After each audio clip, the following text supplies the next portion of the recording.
right. Garrett Castle, how are you, sir? I'm doing really good. How you doing? It's Todd, right? Matt, Todd. You Okay. call me idiot. Most people do. Like, it's fine. You know what's so funny? I took a play out of the. Did you remember that movie, 8 Mile with Eminem? Oh man, if you're asking me movie reference, you are way far of the story. Because my wife, she says to me, like, you can't remember an actor for the life of you. And she's right. I cannot remember a darn actor. You know, I mean, I can tell you the big classics or things like that, but that's movie. That's right. Well, I'll tell you what. Yeah, no, my whole point is the end of that movie comes when Eminem, who's a protagonist, is like in a rap battle against this other guy. And the whole point is that they're like roasting each other and Eminem has to start. So his play on roasting is that he just obliterates himself and makes fun of himself and then makes fun of the other guy. And he talked so poorly about himself when he was roasting himself that his competitor like had nothing to say. So it's like, that's kind of my strategy for all podcasts. Like, listen, you couldn't think worse of me than I think of myself. So like, whatever you want to call me, ding dong's fine. Anyway, listen, you're running for the Meridian Public Library District Board of Commissioners, right? Meridian Library Board of Trustees. Board of Trustees. Yeah. Commissioners and trustees. I always get that one screwed up, but it's the board. And there are 5 people on the board. Yep, there's 5 people on the board. 2 seats are open. Yeah. Okay. So, me and Jeff, we're running together. Right. We, conclude that we like each other. And, the way this election will work, everyone gets 2 votes out of the pool of 4. And then it's just a pool of 4 names. You pick the 2 names out of that. There's no affiliation or anything like that. Sure. You just say, here we go. Here's the 2 names that I like. And you go forward. Right. And so me and Jeff were just naturally said, well, gosh, there's no reason for you to be running around telling people to vote for Jeff and you to be running around telling people to vote for Garrett, because we think you should just use the 2 votes in a useful way, right? And that's kind of what we think. Yeah, that's cool. Yeah, it's cool. And Phil and Mike are doing the same thing. What I've found is that you have Sabrina and. It doesn't matter. You have 2. We have the Ada County Library District and Meridian Library Districts, and both of those elections have double sets. So 2 different groups of 2 people running. They're like, we're running together. So, hopefully I'll snag everyone. So look, here's the thing: libraries used to be like the least controversial thing ever, like in the world. And in the last 10 years, and especially in the last 5, they've really skyrocketed into one of the most watched and debated and in some groups criticized things ever. At the same time, you also have the classic form of knowledge transfer, which is books, being supported by people who are like, look, we need kids off of tech. Yeah. One way to do that is to get them engaged in books. Libraries are also revamping themselves with tech stuff, STEM stuff. They're finding a place into, helping with telemedicine and things like that. So there are a lot of things that libraries are doing. Why are you running to be one of the library trustees? Yeah, happily. So I actually kind of put together myself. I can't memorize this list, but I will tell you, the amount of things this library supports is huge. It's everything from I can get tax help here, to I can do senior stretch to here, to I can use a 3D printer, to I can go get a notary, to I'm going to enroll my kid in the summer reading program, I can go rent a room and, prep if I just need to talk to myself in some place other than my house for something like a podcast. This list keeps going. You can go do a chess club. You can go to a reading time at this thing. The amount of services, this includes things like donate blood. This includes things like go to a job fair. The amount of services that these libraries are providing is phenomenal. And to me, I almost look at this and I go, why wouldn't you want to represent that? Like, to me, I look at this and I go, isn't that so cool? The amount of things that you can support by being a board member and just truly, I mean, the board member job should be fairly, unfortunately, there's a non-interesting side to most people, but interesting to me, of accounting and finance. And you can support this huge array of a community service by just being on a board, right? By saying, I'm going to make sure that things are operationally making sense. I'm going to make sure that we are supporting our community. And those all resonate with me. Those are all things that just make so much sense of, why wouldn't you want to do that, right? And so, sometimes people are like, what motivated you to run? And what I really find myself motivated by is the library itself. What I find myself motivated by is things like, you can go and just not even if you disagreed with all these services, say I just went, oh man, I don't think the Alzheimer's support group is worth it, right? Even if you disagreed with all that, the next thing that's in line is things like libraries truly are the place you can go to get knowledge, right? It's the place that you can go to hear stories, right? And I almost look at this and I say, this is one of the freest institutions on the face of the planet, because it's one of the few places you can go to have truly unfettered thought, right? So many other things in our lives, we like them, but they don't allow that kind of same freedom that truly exists in a library. You can go and read any book you want as an adult. You can say, I want to read this that may not agree with my views in the current state, or I want to read this that does, right? And the librarian's going to go, sounds great. Let's find it for you. Let's support you, because that's what we should do. Right. Yeah. There are lots of things that you just said that I really appreciate. And one in particular is we have a large problem in the state of Idaho. Well, I don't know if it's a problem. We have a thing in the state of Idaho that we have a lot of incarcerated individuals, and we're criticized frequently for that. Yeah. Okay. But if you talk to law enforcement, they're like, okay, which of the criminals would you like to let out? Because the criticism is that you have a lot of incarcerated people. The criticism is not that I've seen classically, like, you have an unjust justice system that incarcerates people inappropriately. It's no, we have crime in the state of Idaho, and we prosecute that crime, and those people end up in the correction system.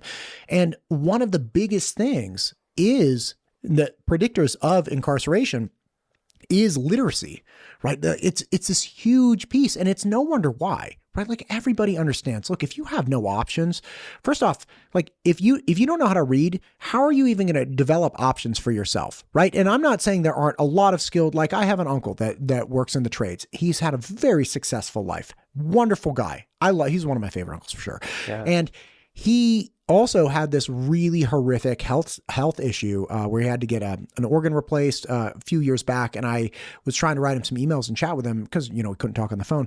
And I realized, one of my uncles pointed out after I received an email, he was like, listen, he's pretty much illiterate. Okay. So, like, to be clear, and it didn't bother. I was still happy to be able to talk to him, but it was like chicken scratch English. And again, he has had a successful life, but he is, I think, a very unique individual. He started working as a for a contractor, and then started his own contracting business at like 19. Extremely hard worker. He had a great partner from like an early age, his great wife, and they've been together. So, like, he had a lot of support, but that is such a unique thing. I think it's like 70 or 80% of incarcerated individuals read at like a second grade level. So again, one of the strongest correlations towards incarceration is being illiterate. Yeah. Right? And if we can start, the libraries offer great opportunities with like summer reading programs or early literacy reading programs, or just supplying different and better books. Yeah. Right? Like, these are all things that go towards that. So, I've been prepping for the race and things like that. And so I've been going through just the list that the library does. And one of the first things that stood out to me is... Grab this mic. Bring a little closer, my guy. All right. So take it wherever you go. One of the first things that I noticed was like, hey, this is an amazing list of things that we do. Where's my Espanol club? Right? Like, hey, wouldn't that be great if I also helped with those communities, that kind of thing? And I think about that, and I just think, let's support literacy for anyone, right? Because the closer I can get you to, be it the knowledge level where I can't read, to the knowledge level of, okay, I'm able to read, but I need to get to the next view upwards, go to the next rung. That all happens through some type of resource, whether it be school or whether that be college or whether that be the library, right? All of that happens because somebody somewhere is providing that content. Right. And without it, you can't go to that rung. Right. Right. There's that transition of learning to read and then reading to learn. Yeah. Right. Like, once you get to the point where you can read, that's when the world opens up to you. Yeah. I think of, so there's an interesting thing. If you go out to Eastern Meridian and Western Boise, there's a series of people who are like, Garrett, if you look for a library within several miles of our location, there isn't one. Right. And it just ends up being this kind of, okay, let's take a look at that. Right. And that's the kind of thing that I'm interested as a potential board member. I'm saying, let's service the community, because I remember as a kid, I would ride my bike to the library And I would ride my bike all over the place. And I was in Blackfoot, and so everyone was riding their bike 4 miles, and this is just what you were doing, right? But there were lots of people who were much further out, who truly just, they had to drive to be in there. And in Meridian, we're doing the work of saying, let's open locations, right? Like that's what we've done in the past several years. We've said we're going to open a Pinnacle branch. We've opened another Orchard branch. If you ever try to drive for those 2 locations, it's 30 to 40 minutes, right? Because that's how big this district is, but also is what we should be doing. We should be servicing that community, right? We should be getting books to the people where they need them, right? Like that's exciting to me. So. Yeah. I had somebody on recently that had criticized the Meridian Library, like travel libraries, saying, I can't remember exactly what it was, but the bookmobile. The bookmobile. Yeah. Are you familiar with the snafu with a bookmobile and like a school saying like, we don't want the bookmobile coming back? Yeah. So, and this is you're obviously not a trustee. I don't remember currently. everything that occurred here. And so I truly don't know that much about that. What I can say is it basically and there weren't a lot of details that were offered me in the first place. I apologize that I don't know more on that one. But, my understanding was there's something to do with, maybe a disagreement with content or something like that, where they said, hey, no, please don't come back. And we'll absolutely respect that, right? I want to involve people to the level that they want to be involved, right? If you want to say, I want to come to all these amazing things that you want to do, great. If you want to come just check out books, great. If you want to run a podcast out of our Unbound Sentin, great, right? If you want the library to send books to you, this is a great program that we do. If you're somebody who is either homebound or too busy, we truly allow you to select books on the website, and we will have a car come out and drop them off at your house. Wow. Yeah. That's awesome. Yeah. That's great. Okay, so talk to me about participation. One of the big things people, I think, get worried about with libraries is obviously we had the library bill from last year, and this was a multi-year push. People were very worried about the content within libraries. Yeah. Now, there were review processes before that bill was passed, obviously, but now we have a state-level process where if, say, I go into a library and I'm like, hey, I either think this book needs to move from like kids to young adults, or young adults to adults, or adults out of the library completely. Yeah. Like I can bring that up. I can fill out essentially a grievance and just say, hey, I think this book is either miscategorized or shouldn't be in the library at all. Right. Yeah. I submit that to the library. Then the library board determines, okay, we either agree and we are going to take action X, or we disagree and we think it's either going to stay in the location it is right now, or we're going to leave it in the library, wherever it might be, right? Mm-hmm.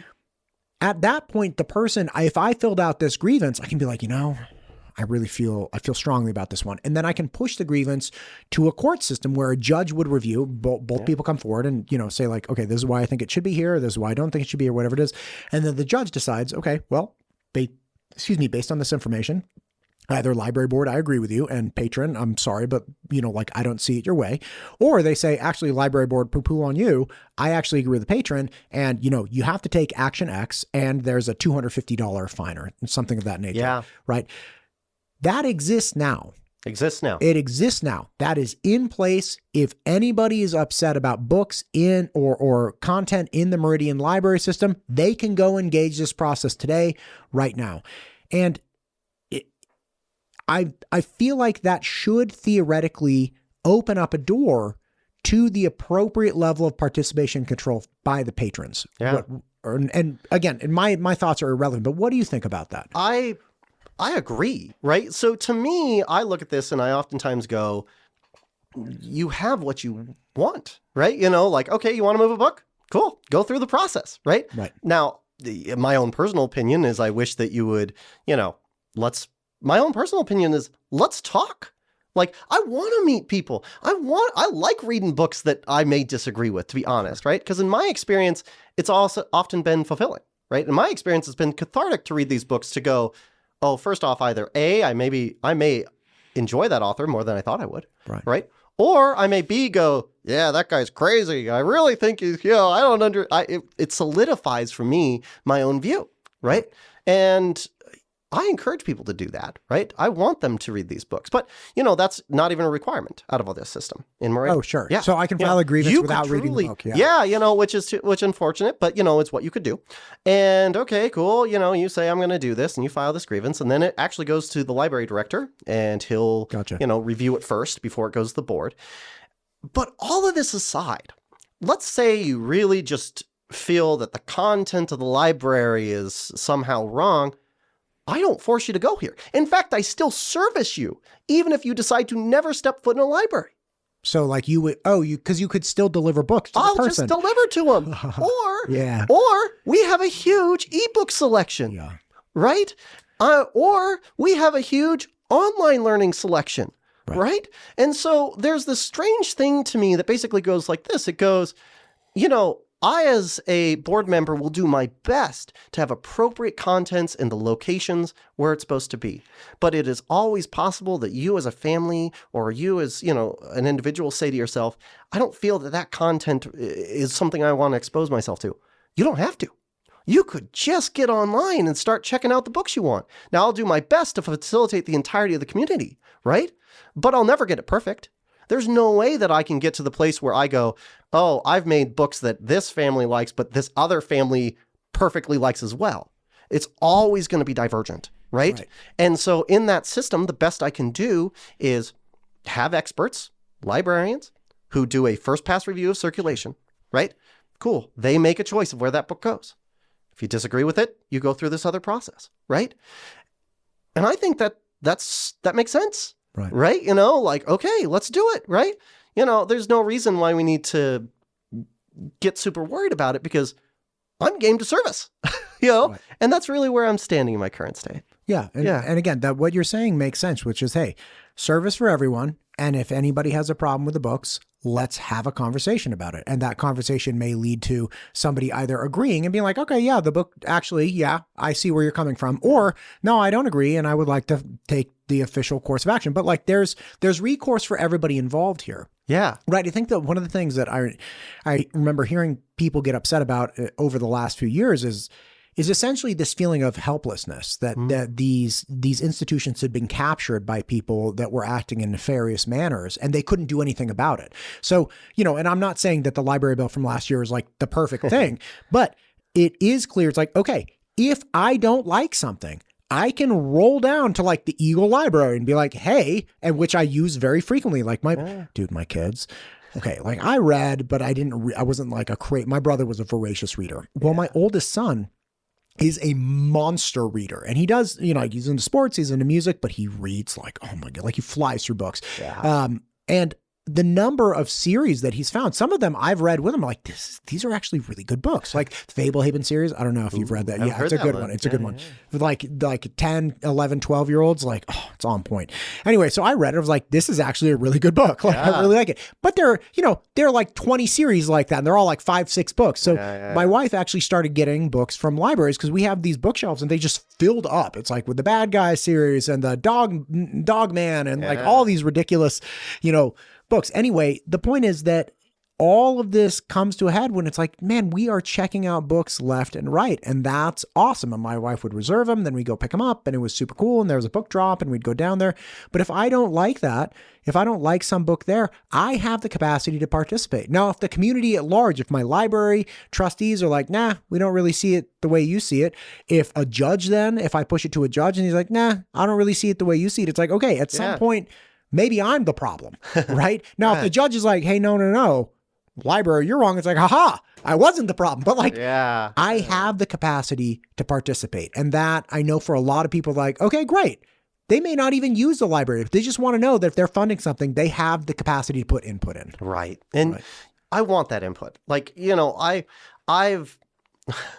in some way, shape, or form, my campaign has reached 1,000 people at this point, right? Because I bought 1,000 palm cards and now they're all gone, right? 1,000 palm? They're the cards that you would drop off at a door. Oh, they're called gotcha. palm cards. Gotcha. Yeah. So in some way, shape, and you know what I find is the most common thing that people ask me when I go to a door?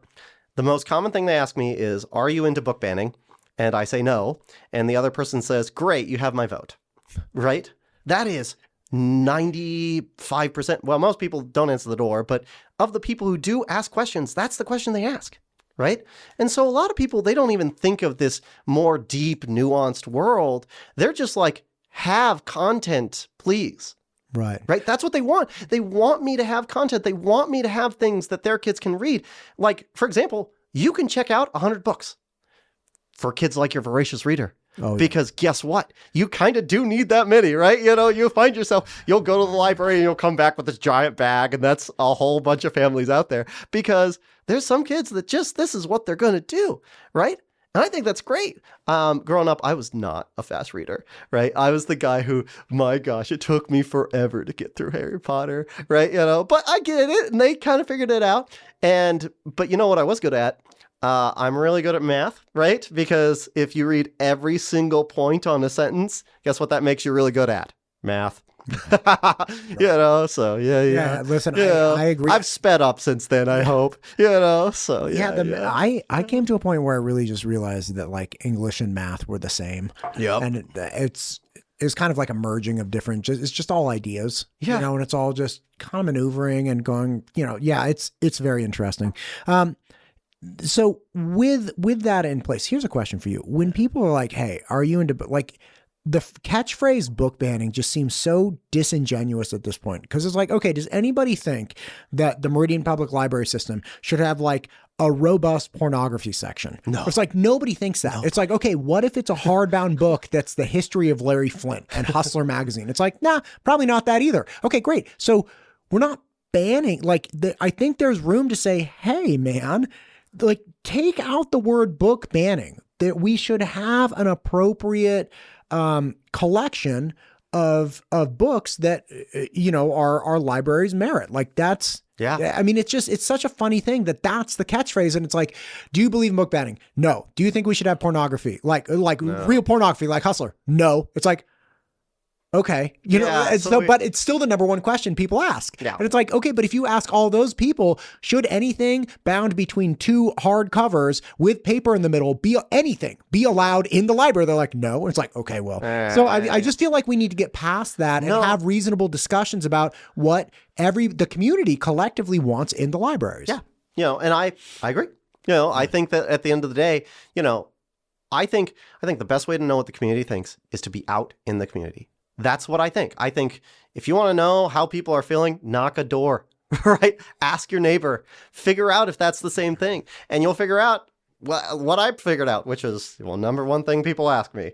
Yeah. You know, now this context comes really from the fact that, you know, my two opponents are the guys who filed to close the library in 2023 because they disliked certain books to that extent. Okay. Right. Can you explain this to me? Because I asked somebody the other day and I don't know anything about that. Yeah. Okay. And help me understand. Because somebody was like, look, this was heard at a Meridian City Council meeting. I'm like, wait, what? No. Like somebody made a motion to just straight up close it. So help me understand what that was. Yeah, no, it really was a thing that occurred, right? You know, so what happened is essentially you can make a motion to dissolve a library district if you get a certain amount of signatures. And it's not a high count. It's 50 people. Right? Okay. So you get 50 people who all are angry enough, and you say, okay, let's go ahead and dissolve the district. Now, those districts, our district is a special district, meaning it doesn't report to the city government. It's like a school district, right? Okay. All right. So it's, you know, kind of goes past those boundaries and you pay taxes as a district in and of yourself. Sure. Right? Okay, cool. You know, so all right, so that truly does go to the county. Right. And so then we all had to go to the county courthouse and talk about why we value our libraries and why we think they're important. And you'll find that is the majority of people, right? It was the majority of people to the extent that this could have gone to the county had the options of saying, yes, we'll allow this election to occur, which would dissolve the library, or no, we will not, right? Okay, so you guys had to appeal to Commissioner Tom Daly, Rod Beck, and Ryan Davidson, right?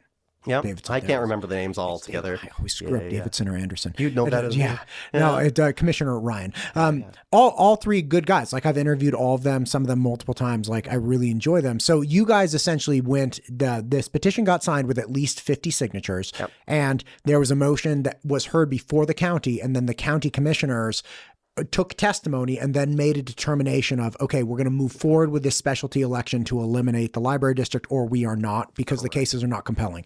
And the commissioners determined this is not compelling enough for us to move forward with this election. Yeah, essentially. And I mean, the reason is because you could, if you watched those testimonies, you would find that 9 times out of 10, the person was coming in supporting, saying, let's keep a library, because that's what makes sense to do, right? Like, why would you ever think that all these amazing services that we're providing deserve to go, right? And to me, that's just so strange, right? I don't understand the motive on the other side, right? And so the truth of it is... Well, may I ask, did they... I'm sorry to interrupt, but like you're saying 9 times out of 10 people rolled up and they were like, hey, don't do this. Yeah. Keep the library. What was the 1 out of 10? What? Because my question is always, look, if you have a bunch of people that like something and you have some people that dislike it, let's sit down and talk to the people that dislike it and find out, like, what is it that do you just dislike it categorically, or like there's nothing that will make you happy? Or is it like, actually, look, I like 95% of the stuff. I just don't like this thing. Right. So like, what was it? At least in my view, most of the time it ended up being something along the lines of, I disagree with this piece of content so strongly that I feel this is a justified action, right? I'm at this place where I may still feel the library is valuable, but I truly disagree with this piece of content. Right. The damage is so significant. The damage is so significant. This is what I think should occur, right? And this was pre-library bill. This was pre-library bill, gotcha. Right? But they still could have, pre-library bill, they still could have filed a grievance with the library. That's what gets me is, I've met a lot of these people who are on the library board. They will go to coffee with you. A librarian wants to find the right book for you, and they want to service your family. And everyone I've met on the board is in the same boat, right? You're not over here doing the accounting for a library because you're over here going, man, I find this the most boring thing. It's because you have any passion at all about this service, right? And this service is helping people become more literate, doing social good in your community. That's what this is, right? And so you're not going to get pushback from that person if you come back and you say, oh man, I'm really worried about this book. Cool, let's talk about it. Right. What you may find is that I may have more similarities to your sensibilities than you think. But the deal is that I have to service all of my community. Right. And so I have to rely on that expertise for my first line defenders of librarians, right? First. And then I have to rely on ourselves, right? On my library director and on the board to then go through, read that book and say, yes, we like this, or no, we don't. Right. But truly that would have been a process that we would have probably gone through anyways, right? If someone had come to us and said, I'm not feeling listened to, I'm not feeling heard. And okay, let's do it. Let's be heard.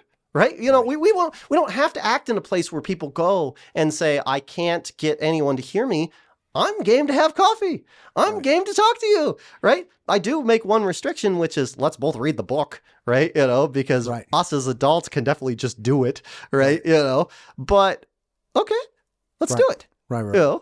Outside of content moderation, which obviously, again, librarians want the best collection, trustees want the best collection, community wants the best collection. And by the way, like I can't get my family of 5 to agree on what to have for dinner. So like we're all gonna have different variations on what we think the perfect curation and collection might be. And there's wiggle room there. There's dialogue there to be had. Outside of that, what do you think things are that the library can do better? Like, what do you think the programs are that need to be highlighted? Like, where are we missing parts of our community? Yeah, this is why door knocking is very helpful. There was some gal who said to me, Garrett, I go to one of your recent open libraries, but it doesn't have as many magazines as I would like.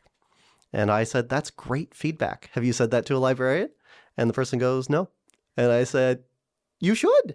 I guarantee you that other person on the other side would be like, let's get some magazines in here for you. No problem, right? Do they still make magazines? Oh, absolutely. Okay. There's all kinds of people who still want to read magazines, right? The most common service that's happening right now is the recent sensory room that we built.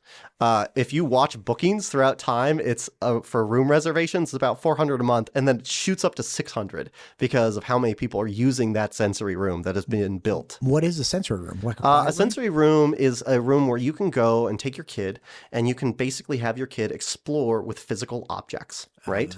Or explore with Legos or this kind of thing, but they can do it in a space that's reserved just for them. And this helps a lot for, if your kid is autistic or something along those lines, you can go and you can essentially have them. So you have like a hyper specialized room that you likely wouldn't have space for in your own home, but you get all the benefit of like reserving it for an hour and, kids can go crazy in there. Yeah, exactly. Oh, that's awesome. Isn't that such a cool idea? That is, I had no idea that was a thing. That's very cool. Yeah. And do you guys actually have podcast studios? Yeah. I was going to say, because I have equipment, like I would be happy to donate or do like a biannual seminar, like podcast seminar or like workshop or something to help people get started. Oh, yeah. That would be deeply popular, right?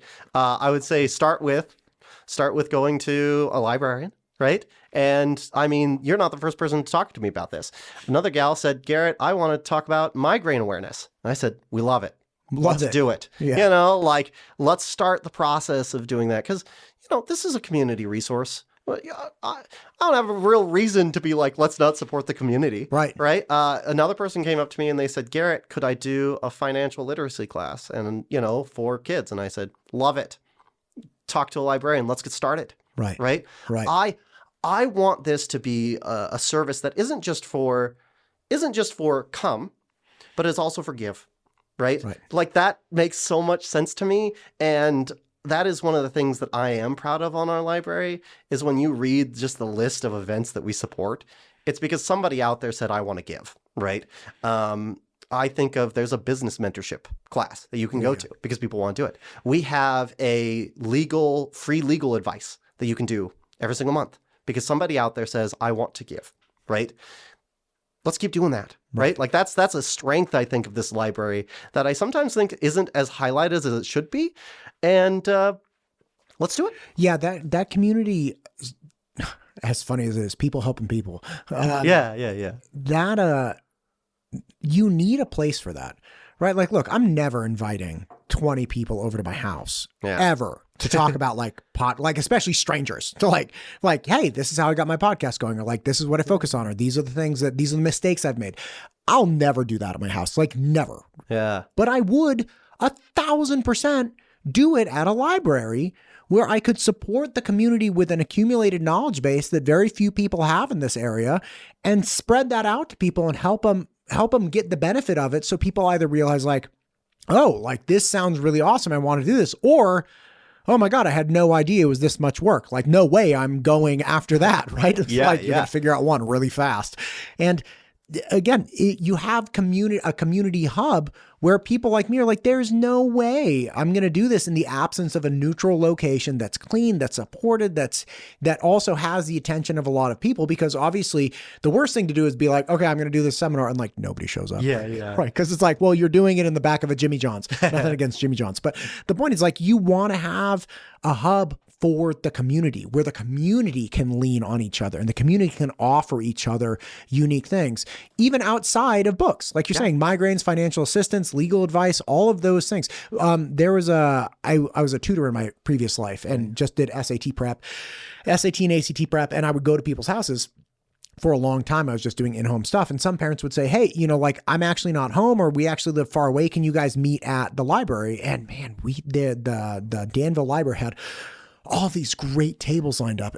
And I was like, yeah, I guess. I mean, I've never been there or whatever. And I went and I'm like, oh my God, this place is lit. And there were a lot of tutors and there were a lot of kids doing homework and there were a lot of groups meeting. And they had this like little, I always love the miniature like models, like architecture models. It was like the fake green grass. And it's like the building's only that big. Yeah, those are always super cool in the little glass. I remember them as a child. Yeah. Like, oh my God, look at that little tiny like city, right? And then here it was the same thing. And it really took me back. It's like, oh yeah, like the libraries are awesome. Like if you can go here and like get books and engage in youth stuff, adult stuff, same thing with adult literacy and adult training programs. Like this is one of the things we focus a lot on training young people.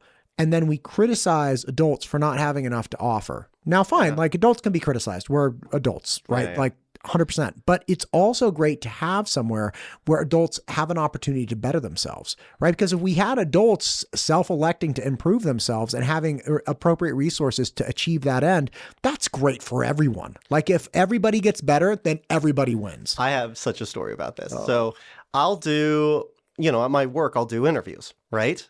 And I've had... You too? I do interviews too. Hey, There cool. you go. Right, so I'll do interviews, and I've seen some real wild things where you'll see, a mattress in the background, or the person's laying on their side, and this kind of thing.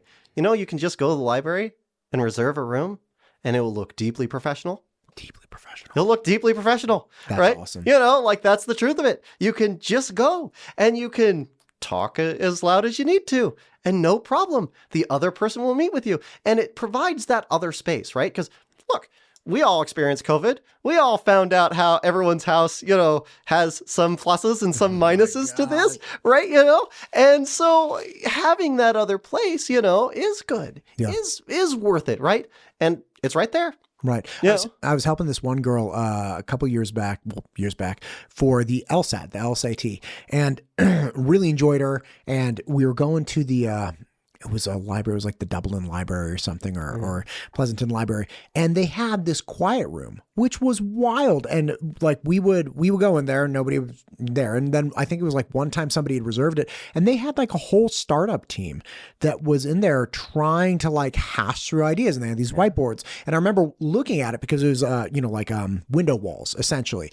And I was like, man, like, stuff is happening in that room. Like they're doing some stuff here right now. Like those were adults in there trying to figure things out, and it was happening in the public library. And I was like, damn, man, that's really cool. There are so many groups that just meet at the library, right? It's a lot of the stuff I know about, it's because someone has recorded they want this to be a public event, right? But there's so many groups that just meet because they just need to meet. Right? They need to talk to somebody, or they need that moment that's off from their current space. Right. And our library is doing it, right? We have a great room that's, we've got a really large study room that's at our Orchard location. Our Cherry location has some nice little corner rooms that you can go into. Yeah. Right. Dude, that's how I got my wife. Yeah. No joke. I was the manager of the tutoring center at Cal in like my senior year. And so there were all these rooms off to the side, like little corner rooms and stuff. And people would have to come over because I was manager. I had the key. Right. And she was like, can you open a door for us? I was like, come over and talk to me. She's like, can you just open it? I'm like, I'll open the door, but what are you doing later? She's like, I'm studying later. I'm like, and then do you want to go get food? It was literally like, I would be like, come over here and talk to me. She's like, can you just open a room? And then like now, 20 years later, we're, 3 kids married. I'm not encouraging any of my librarians to do what this guy just did. Listen to me. I was a college student. This is not the same. Yeah, but like having those rooms, she would come with her friends and they would do study groups and all kinds of things that they were not otherwise capable of doing. Yeah. Yeah. Don't pick people up though. It's a bad idea. It's a bad idea. What programs would you like to see? What programs or opportunities would you like to see come into the libraries? Yeah, so things that are really of interest to me in the current state is I would love to get more involved in just understanding that we are servicing the entirety of the community. Because I do think that there is some argument to be made that if you go to the eastern side of Meridian and the western side of Boise, that there might be some better service that we could provide. The problem there is that the districts it's that the district line is straight through it, right? And so you're kind of asking, how the heck do you service this community that's also partially over on this other side, right? And so that's kind of what occurs on those sides. But, that's something that I'm interested in. I want to see if there's a solution we can provide there. As in like perhaps getting a satellite campus or more like delivery service or just something so that there's not like a book desert. Right. Yeah. Have you seen our tiny library? No. Oh, the tiny library is so cool. What is it? Is it the like tiny library? Like an Airstream? It is it's like a one room, maybe the size of it's not a mobile home, but it'd be about that size, right? It's just it's a trailer wide, right? Singular size object that just has books in it. That is at one of our further locations because we said, by gosh, every kid should be able to ride their bike to a library. Right? And out here, you probably wouldn't be able to, but we can fix that. right? And I think that's super cool. Awesome. I think that's awesome. Even if even if it may not have as big of a selection, at least you can go, right? At least you can get a book, right? And I think that's awesome. Man, the things I really like that I just, that warms my heart when people have those like, the birdhouses, they are little libraries. Yeah. And that only holds like, 30 books or something like that. And it's like little shake roof on it, a little door. And it's like, take one, leave one. Our library did quite a bit of like researching that and that kind of stuff. And the main problem is that as a public entity, you'd have to buy the land. Right? Like if you just do this at your house, right? Okay, I've made one of these little things, or, if you do something like that, that works out great, right? But as a public entity, you have to have that little spot of land to put your object of a little book library on. You know what needs to happen? This is a great idea. I just had one. Here's another class, another service for you. Doing a workshop where either people donate materials or you teach people how to make the materials to make their own personal like lawn library for their neighborhood. That would be lit. If at the library, they're like teaching people how to make their own mini libraries. You could get in with like Ace Hardware or Home Depot or something, or Lowe's, and be like, can you donate 50 sheets of plywood? And could you just cut them all in half and then have another book loving patron like rip the rest of it, and you'll have all the pieces, because you essentially just need, 4 walls, a base, and then a roof. So that's 7 pieces, right? And then, hinges for the door, a 4x4 that goes down. You could get all this stuff donated, and then you're up like 200 libraries in the book desert. I like it a lot. And then publish a map of like make it the Book Desert Library Association, and then publish a map available for everyone, like where all the libraries are. This is a great idea. I'm an idea guy. Yeah, absolutely. This coffee's hitting hard. It's funny because the first thing I go is like, okay, so how do I track circulation in that world, right? No, but you don't. What you do is you promote. I just promote people building the their own private library. Because you're like, listen, people are always a solution. The populace is always a solution. So it's like, look, instead of taxing everybody, and instead of making this argument for, how much would it cost to build a library? Probably several $1 million. Instead of that, let's figure out a way for people in this underserviced or faraway area to develop their own private library system that we support and we promote. Sure. We're not tracking circulation, though. We're just helping people do it themselves. And like every fourth Saturday of every, month, you have somebody come together with a nail gun at the library, and it's like we start putting these things together. So you make like 20 of them every Saturday, and then people can go home and paint them and stick them in the ground like a realtor sign, and then fill them with their own books. This is a genius idea.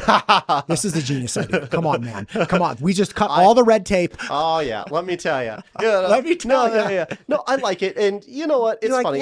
Well, the reason I'm there is because I think I like the physical location. That's what it really comes down to for me. Is that I like this idea that I can provide all these amazing services, and that's a place. It's hard to have a study group on it's hard to have a study group on the library lawn. It's hard to have but libraries also serve as that.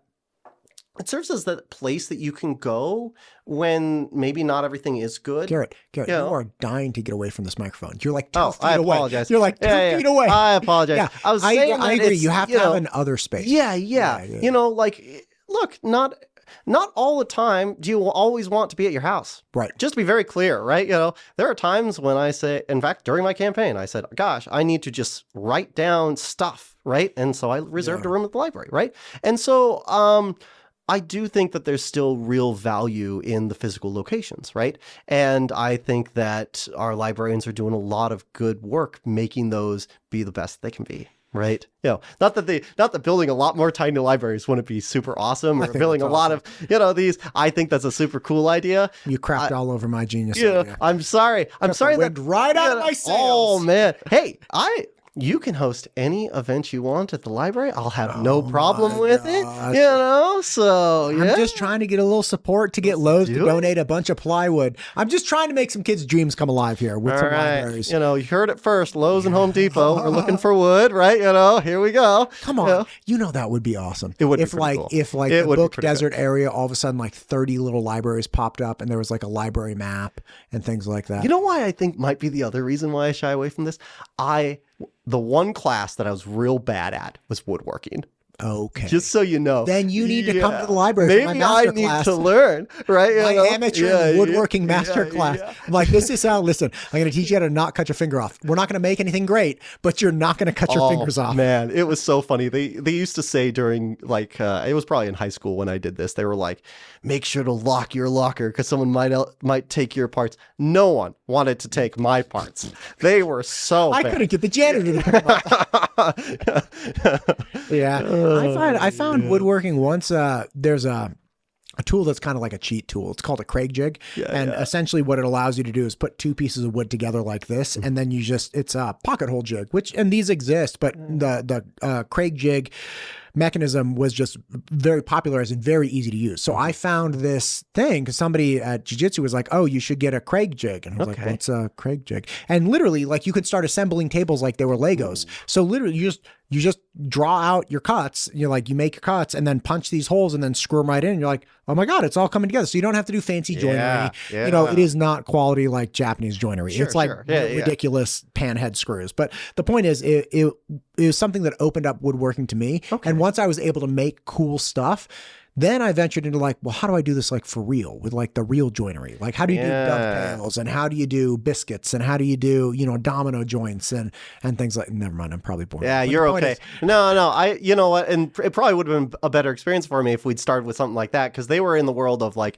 make an arm that can go down and lift something up, and you can use woodworking and you can use syringes and pipe. And so you had to do like hydraulics.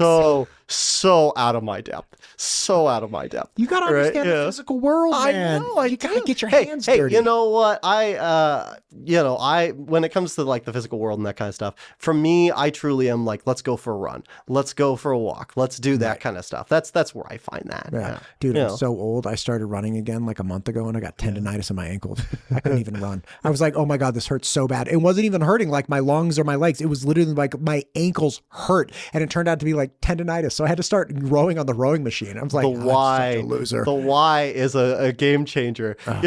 Just go swimming. Like that's what I've gotten into recently. I know. I swam for so long in my youth that and the transportation is really the issue. Yeah. Right. For me, it's like, dude, if you get stuck on Eagle Road going down to like Chinden, that's a good night, man. It's game over. Yeah. Then you end up smelling like chlorine and stuff. Because like just get to the Y and back, like that's the duration of time I have for a workout. It's like 45 minutes, 50 minutes. Anyway, Garrett, listen, we've talked about a lot of things, man. I've really enjoyed this. Do you have anything you want to kind of add here? We've hit a lot of stops. No, I think we've hit a lot of it, right? I think you know what, I'll talk a little bit about the election if that's okay. Yeah, please do. Right. So first off, early voting is already open, right? So people can go vote now. They can go to the Meridian City Hall, right? And it's ready to go. Right. Also, the election date is May 20th. Right. So if you haven't marked that down, that's the day. Right. And finally, of course, I'm going to plug me and Jeff Kohler. We're both of the view that our libraries are amazing and we should support them. And that's what we're about. Awesome, man. Yeah. Awesome. Well, listen, thank you for running. It's not fun running a campaign. Thank you for knocking on the doors, knocking 1,000. I could not imagine knocking 1,000 doors. Let's do it. Well, good, man. Good. And again, I appreciate everybody that runs because it's a nasty, crazy political world. So people just running and saying their piece and trying to engage in civil dialogue and civic participation. God bless it. You know what? I'll say something along those lines. My experience on this has been really positive. That's great. Like for me, I go and when, it's actually only in this kind of room that I typically find that I talk about some of these, bigger issues and we have some of that kind of stuff. But the general person on the street is a delight, right? I know that sounds crazy, but the truth of it is you just knock a door and you find a family and they just want their books for kids. That's what they want, right? Or you knock a door and you find, somebody who's homebound and they're happy to see you. And in fact, I'm happy to talk to them, right? And so for me, I've found that libraries are really actually centraling, right? For the majority of the public, right? Yeah, we have all these other theoretical conversations that are going on, but most people are in the world of, let's keep a library around. It's cool. It's worth it. And I'm in that world too. God bless it, man. I appreciate you. Thank you for coming in and good luck with your campaign. Thank you. Appreciate it.